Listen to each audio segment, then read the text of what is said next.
Songs of the Return. Parts of the traditional legend of Ysgramor and his 500 companions. Volume 24. When the time came for breaking of camp, not all crews took southwards across the rolling lands. Some turned with quick eyes back to their ships, for their hearts were bounded to the waves as sure as they were bounded to each other, as allied companions. One such crew was that of the Loch, sinewy long folk from the eastern edge of Atmora. Their ruddy skin matched the dawn, and it was often said that morning herself learned her glorious colours from the first faces to meet her at the break of day. The great Kine lifted their souls and their winds, propelling them westwards with the new lands of Tamriel ever beckoning to the south.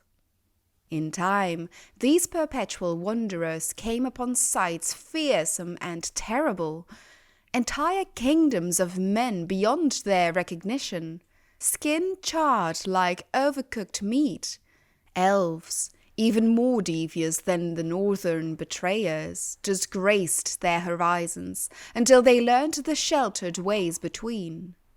Great deserts, the likes of which were never known in the homeland, peopled by beasts that spoke like men, with the savagery of elves.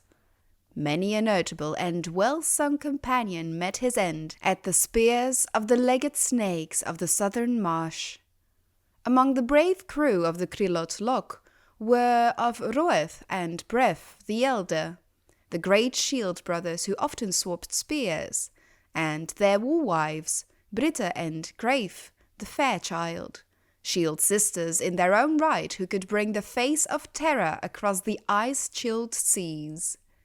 Together, these four stared into the abyss of trees that formed the foul-smelling homeland of the snakemen, and as they were blessed Atmorans who feared no shore of Tamriel, they ventured forth to seek out their glories in the most dangerous of these new lands.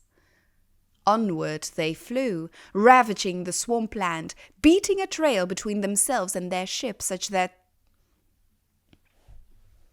Onward they flew, ravaging the swamplands, beating a trail between themselves and their ship, such that they would never lose sight of the shore.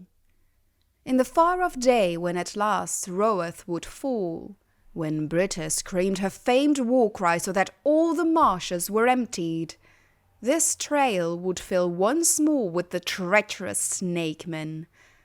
So began the burning marsh of these great captains of us all.